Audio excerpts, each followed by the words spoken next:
সুনামগঞ্জ ৪ আসনের নবনির্বাচিত সংসদ সদস্য অ্যাডভোকেট নুরুল ইসলাম নুরুলের সংবর্ধনা ও মতবিনিময় সভা অনুষ্ঠিত হয়েছে।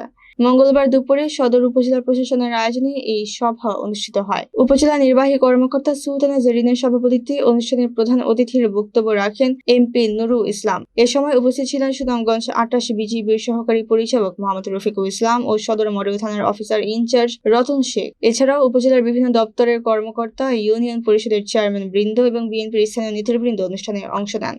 এমপি নুরুল ইসলাম তার বক্তব্যে এলাকার উন্নয়নে সকল সহযোগিতার কামনা করেন।